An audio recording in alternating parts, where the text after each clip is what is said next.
ভোরের আলো ফোটার আগেই নারায়ণগঞ্জ জেলার রূপগঞ্জের তাবিজপল্লীতে শুরু হয় হাতুড়ির শব্দ।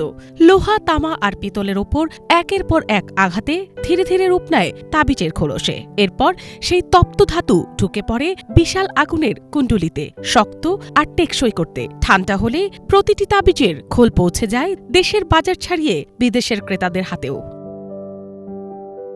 দক্ষিণবাগ, ভিংরাবো, তেলিপাড়া ও টানমুসুরি এলাকায় কারিগরদের নিখুঁত হাতের ছোঁয়ায় তৈরি হয় এসব তাবিজ। প্রায় ২০০ বছরের পুরনো এই শিল্প আজও টিকে আছে অন্তত ৫০০ পরিবারের শ্রম আর দক্ষতায়। দেশের চাহিদার পাশাপাশি ভারত ও পাকিস্তানেও রফতানি হচ্ছে রূপগঞ্জের ঐতিহ্যবাহী তাবিজের ধাতব খোলস। বিভিন্ন জায়গায় যায়, হয়তো সারা বাংলাদেশও চলে এবং ভারতও চলে, পাকিস্তানও বন্ধ যায়, বিভিন্ন জায়গায় যায়। আমি এই কাজ ৪০ বছর ৫০ বছর ধরে কাজ করতেছি। আমার বাপও করে গেছে, আমি এখন এই কাজ করতেছি। আমি অনেক বছর ধরে করতেছি, কিন্তু শিখাই ঠিক আছে কাকা এরা কই রাখা অনেক আন্দাজি কষ্ট করতেছি, তোর এমন কইরা খাইতে পারবি, কষ্ট না করার কিছুটা করতে পারবি না।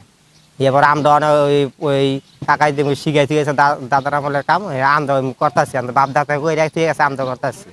এবার এই বিমলের অনেক কষ্ট, এই কাম কিন্তু কিছু থাকে না। আমরা এই মুসেরতে বান্ধাইলে এই বান্ধা আইনা দিলে এই যে আমরা সাইডে কমপ্লিট আর ওই আর তামা আছে, এটা যে ছাড়তাছি এরপরে তামা আছে, তামা কাইডা এরপরে এটা বর্ত হয় বইরা, এরপরে আবার ওই যে এই ধরো গুলি দিতেছে, এই যে এটা শেষ আমার। তবে পথটা সহজ নয়। কারিগরদের ভাষ্য, কাঁচামালের দাম বেড়ে যাওয়ায় ঋণ ছাড়া এই পেশা টিকিয়ে রাখা কঠিন হয়ে পড়েছে। তাদের দাবি, স্বল্প সুদে ঋণ, ন্যায্য মূল্যে কাঁচামাল, আধুনিক প্রশিক্ষণ ও বাজার সম্প্রসারণ নিশ্চিত করা গেলে উৎপাদন বাড়বে এবং টেকসই হবে এই শিল্প।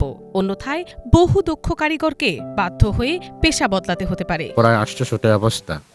ঠিক আছে, মাটি এক গাড়ি মাটি নিলে প্রায় ৬,০০০ টাকা লাগে এক গাড়ি মাটি কিনতে।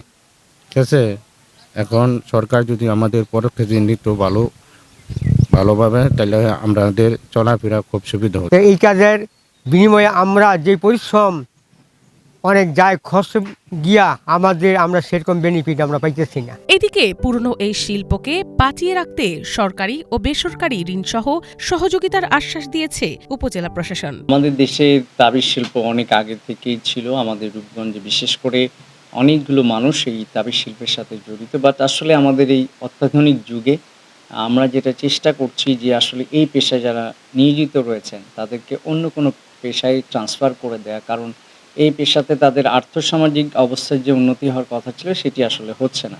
তো সেই কারণে আমরা এটি চেষ্টা করছি। বাট স্টিল নাও যারা কাজ করছে তাদেরকে আমরা সরকারিভাবে যেটা করে থাকি, আমাদের বিভিন্ন লোনের প্রসিডিউর রয়েছে, আমরা সেগুলো গভর্নমেন্টের যে লোন রয়েছে সেগুলোর সাথে তাদেরকে ইনভলভ করে দিচ্ছি।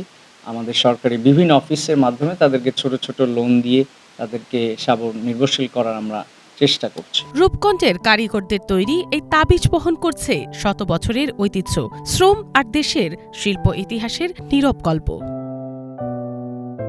Bangla vision news desk.